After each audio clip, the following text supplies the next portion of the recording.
beg to move that this House do now adjourn. The question is that this House do now adjourn, and I call Mr Jonathan Brash on government support for non-league football. Mr Jonathan Brash. Thank you, Madam Deputy Speaker, and I am grateful for the opportunity to raise the importance of non-league football and the vital role it plays in communities across the country. Non-league clubs are often more than football clubs. They are community hubs, employers, charities, and a source of deep local pride. And nowhere is that clearer than in Hartlepool. Hartlepool United acts as a veterans hub, supporting those that have served in our borough, and was the first professional football club in England to sign the Armed Forces Covenant. It was also the first to receive the Bronze Award from the Armed Forces Covenant Employer Recognition Scheme, an achievement that speaks volumes about the values of our club and of our town.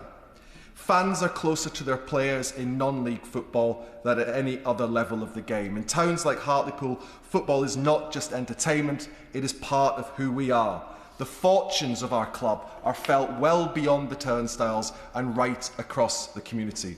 As a proud season ticket holder, I take my children along to pools at every possible opportunity. I did so before I was elected, Madam Deputy Speaker, and I will continue to do so long after I leave this place, because Hartlepool United belongs to Hartlepool, and Hartlepool belongs to its football club.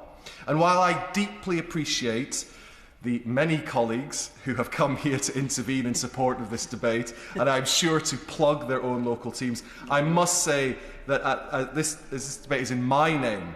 Any suggestion that their team is better than Hartlepool United will be given robustly short shrift. On that point, and I will certainly give way. I bow to the honourable member for Hartlepool's preference when it comes to Hartlepool, because, and not least because, Rochdale recently was subjected to an awful defeat at the hands of the Pools, and I was there to witness it sadly. That hopefully won't stop us from winning the league, the National League. He's making a powerful case about the community links of non-league clubs.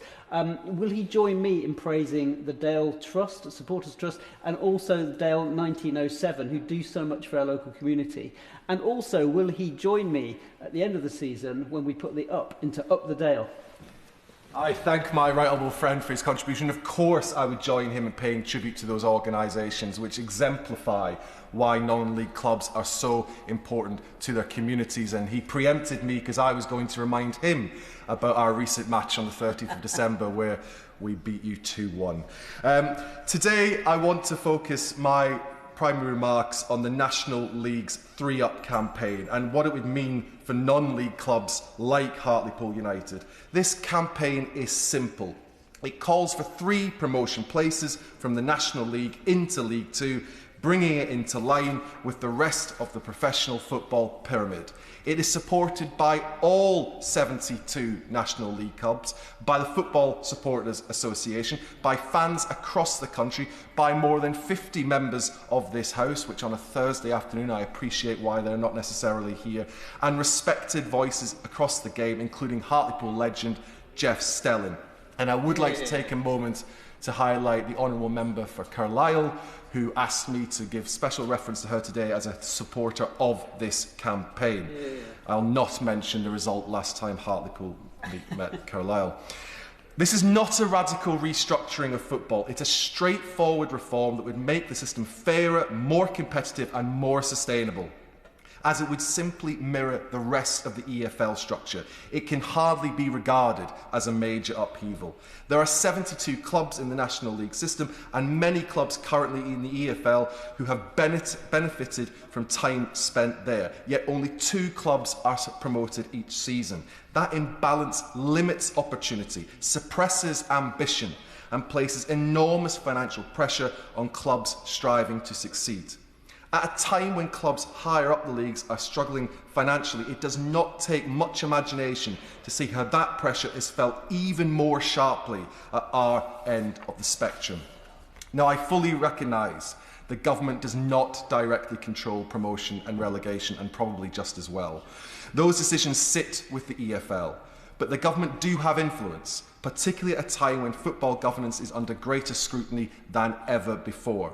With the introduction of the independent football regulator, there is a clear expectation that fairness, sustainability and the long-term health of the game must sit at the heart of decision-making.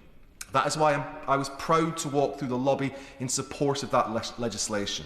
Too often our game has been overtaken by vested interests with as many headlines about ownership and governance as about the football itself. And Pools fans know this only too well. That's why I want to place on record my thanks and welcome to Hartlepool United's new owner, Landon Smith. His recent takeover has given us our club back. I was delighted also to welcome journalist Robbie Stelling to Parliament this week, someone who disgracefully was banned from home games by the previous owner, but is now quite rightly welcome once again at Victoria Park. That moment mattered because it symbolised something bigger. Hartlepool United returning to its supporters, its town and indeed its values.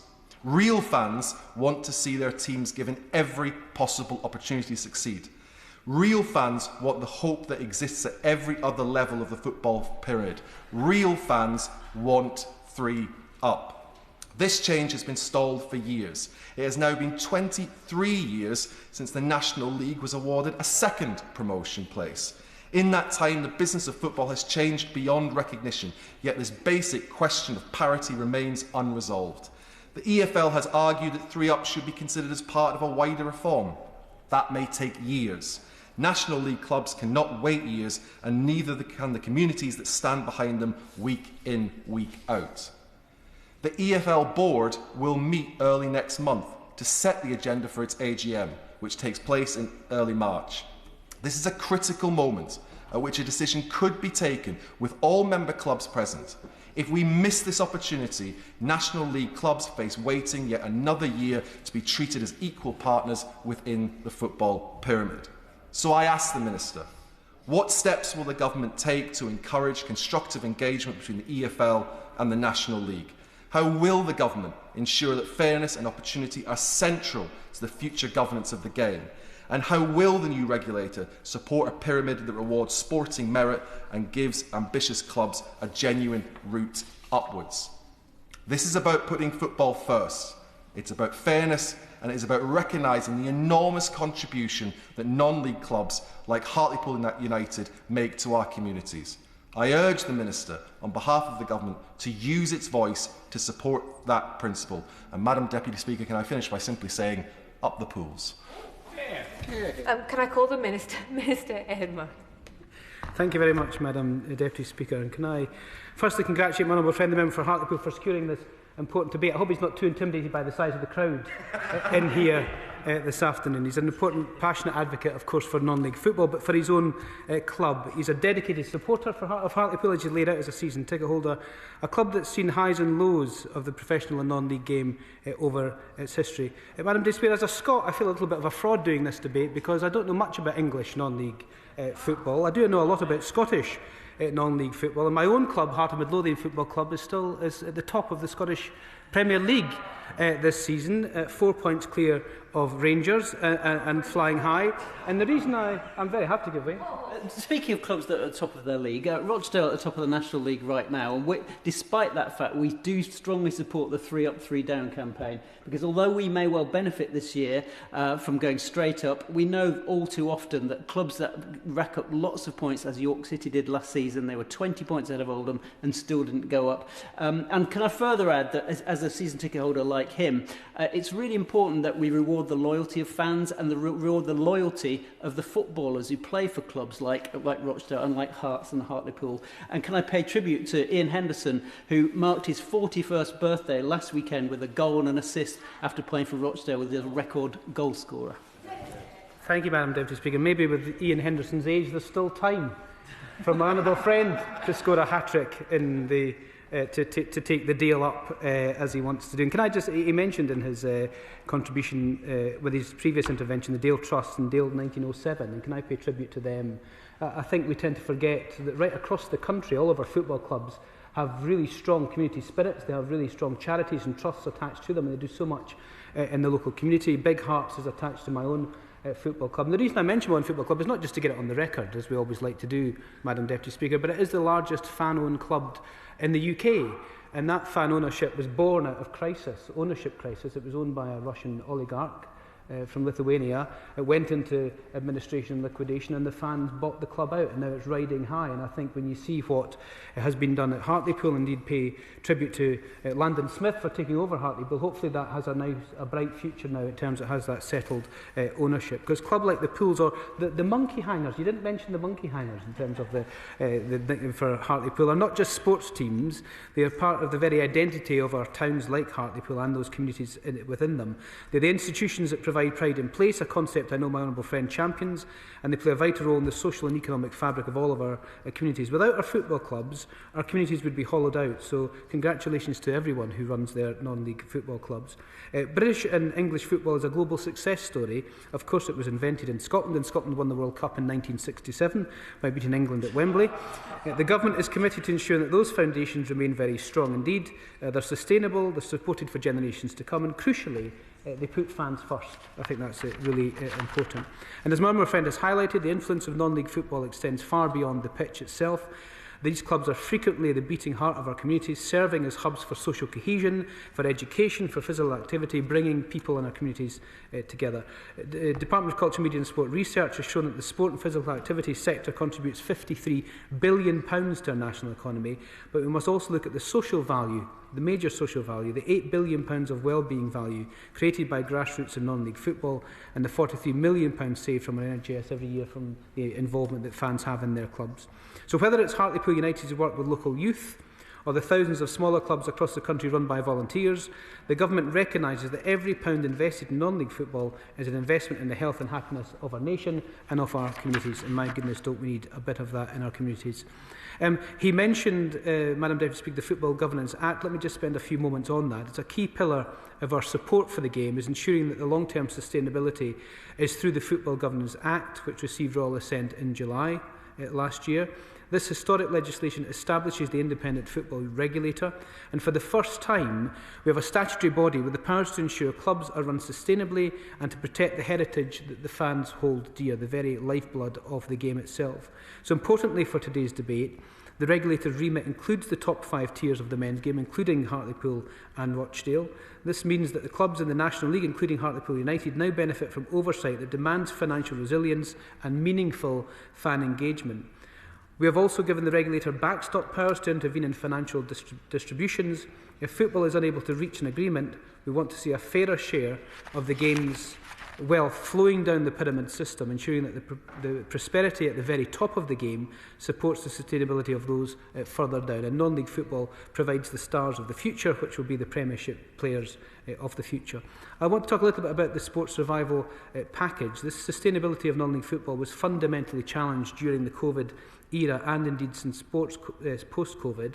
And the sports survival package, which was worth £13.4 million in loans, supported 35 non-league clubs when their need was most acute in response to unprecedented circumstances. And I know that's been a huge issue for Hartlepool itself. We understand that for many clubs, the legacy of that turbulent period remains a challenge, and that's why this department continues to work closely with Sport England and its loan agent, who regularly engage with borrowers to monitor their financial position.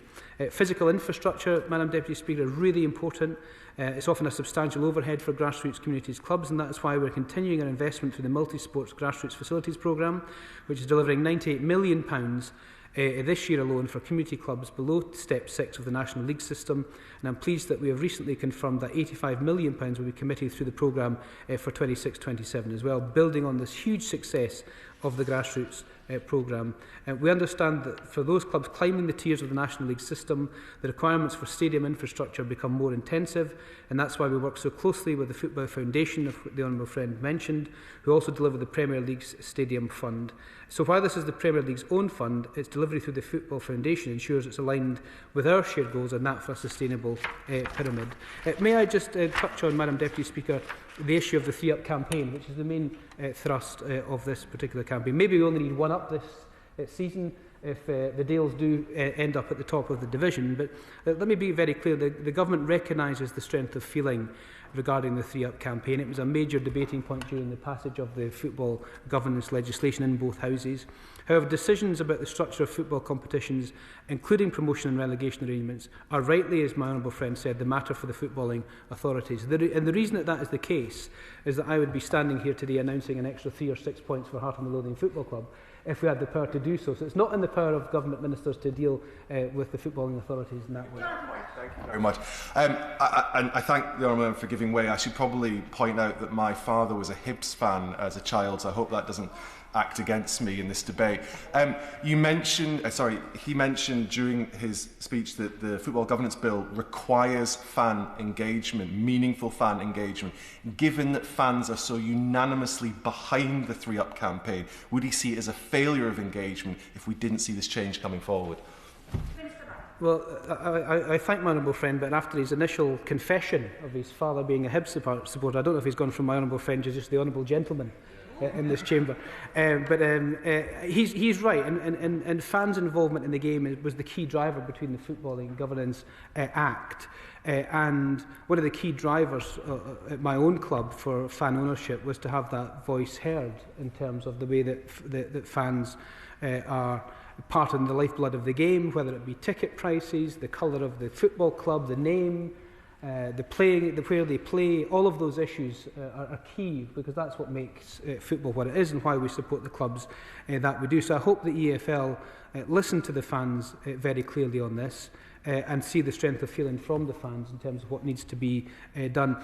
The EFL, of course he knows this, is a membership organisation and therefore vested interest takes hold in terms of whether or not you're a club that may be disadvantaged by 3 Up or whether or not you'll be advantaged by it, and of course all the connotations around that. But the EFL, and I hope member clubs have heard this, and the fan voice is very strong in this, and I would say from this dispatch box that I hope the EFL in their meetings in March hear the strength of that feeling. He mentioned the football regulator in response to this, and I'm pleased that the independent football regulator recently launched its consultation on the terms of reference for its State of the Game report. I do appreciate the Honourable Gentleman saying that things need to move quicker, but this comes ahead of the report's publication in 2027, so next year, which will be a huge milestone for the regulator. And this report will provide unparalleled insight into the structural issues facing the game and the wider football ecosystem, informing the regulator's approach and decision-making. And I think for time memorial, the debate around restructuring leagues and restructuring football has always been there. And if you put 4 football fans in a room to discuss and debate football reconstruction, you'll probably get 8 different answers in terms of the way it should go. So these are very complex negotiations. There'll be financial distribution, organisational challenges. There'll be scheduling challenges across multiple leagues, and really it is ultimately a matter for the EFL. Madam Deputy Speaker, I hope I could just spend a few minutes just talking about the women's game as well, which is hugely important in this context, because as we strengthen the foundation of the men's game, we are equally committed to continued transformation of the women and girls football itself. I have a football club in my own constituency, Edinburgh South FC, that has 1,200 young people playing every single weekend, many of them girls, and it's exploding in terms of the number of girls that want to play. And I'm incredibly proud of the progress that we have seen. But as the major independent review led by Karen Carney rightly noted, we must work to raise the standards across every levels of the game, including in non- and grassroots football. Investment is already delivering gold standard provision through the Lionesses Future Fund. I think England might have won a tournament somewhere. We provided £30 million to deliver state-of-the-art 3D pitches and dedicated female facilities, including proper changing rooms and accessible toilets. We've ensured that this infrastructure isn't just built, but is also accessible to all, with reserved peak time slots and priority booking for women's teams. And these vital learnings are now hardwired into our main facilities programme. In closing, Madam Deputy Speaker, the government's support for non-league football is multifaceted. It's about financial regulation, it's about modern facilities, it's about sustainability, but mostly it's about social opportunity. I want to thank the thousands of volunteers who keep our non-league clubs running, the tens of thousands of fans who go every week for their pie, for their bovril and for their entertainment. They are the unsung heroes of our national game. This government will continue to work with the Football Association, the Premier League, the EFL and the new independent regulator to ensure that our non-league clubs remain at the heart of our communities for years to come. And can I thank again my honourable friend from Hartlepool for bringing this very important debate to the House today. The question is that this House do now adjourn. As a member of that opinion say aye. Aye. The ayes have it. The ayes have it. Order, order.